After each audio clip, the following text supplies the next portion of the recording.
I went to North Carolina, it was like I graduated from high school one day, and I was on a bus to North Carolina the next day, headed for school. And as we went through the South, there was a dramatic change. You know, I got off the bus, and I saw signs that said whites only, colored only, colored fountains. These were things I had only heard about. I was very much isolated until my senior year. And there was one other white student who lived in Columbia who decided to befriend me. And we would study together and just kind of relate together in classes. So when I left nursing classes and went to the Delta activities, or with my Delta sisters, that's when I felt most comfortable. But at that time, the big word was relevance. We wanted everything to be relevant. And so the big, I guess the like you said on Shaw's campus, students, a lot of the activities were centered on the campus, on the professors, on the coursework, trying to make it relevant to being Black in the 60s. I guess my experience is different from either of my sorors here, because I grew up in the segregated South, and all I knew was the segregated South. So it wasn't a shock. It would have been a shock to me if I didn't see a whites only sign, because that's all I knew. And I was also in the rural South, which is very different from the little city there. We were not Negroes, we were colored. Even when I went to jail and I was looking at schools, one of the things that I've always been interested in is activism. You know, I grew up in the Emmett Till era, and I remember when he was murdered. I grew up before Brown. Before Brown, but even the Brown decision in '54 meant nothing to the colored schools, the white schools in Mississippi, because my school integrated in 1970 as opposed to 1954. The other thing that was taking place in the rural South is that we had the Freedom Rights movement. The Freedom Riders came in the 60s, like 63, 64, and showed us how unequal we were and how mistreated we as a race were.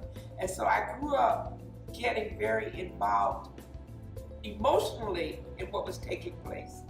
I think my most memorable experience was as I went on through the nursing program, looking at all of my classmates and realizing I was the only African American student in that nursing program.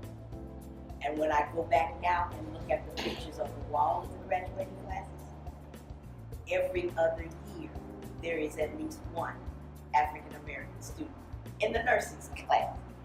That has been kind of disheartening for me, because as many young women as I talk to over the years who want to go to nursing school and talk about wanting to go to Missouri, I tell them, I want you to go visit. I want you to look at the pictures on the wall. I want you to get a feel for what you think you might be going through. We did have a somewhat campus shutdown after Martin Luther King got shot and killed.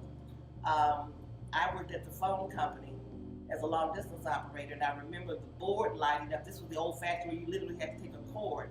And I remember one night the board lit up, and all of a sudden you hear people saying, I want to make a collect call here, and crying in the background. It's like, you know, what's going on? And one of the supervisors happened to walk out, and all of a sudden you started hearing this whisper like, Martin Luther King's been killed, Martin Luther King's been killed.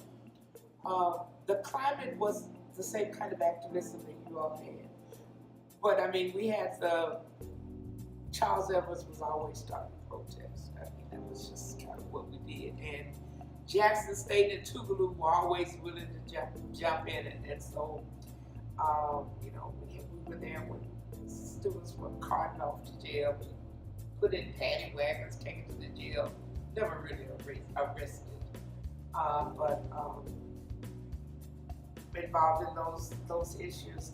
And we also had the National Guard on campus a couple of times. First was the protest when we King was killed. There was a big National Guard presence. They came in, they did the tear gas, they did, and would disperse the crowd. The next year, the National Guard came in. At that time, the protest was behind the Vietnamese War, and they actually killed two students. One was a student not far from my hometown who was trying to get into the dormitory and was killed by National Guards. And the other student was a high school student who was walking across the campus trying to get home. He had been working that night. And Deltas were very outspoken. We had elected the first female campus vice president. So as a chapter, we didn't really respond, but individuals, when you looked around at who was in the crowd, it was Deltas.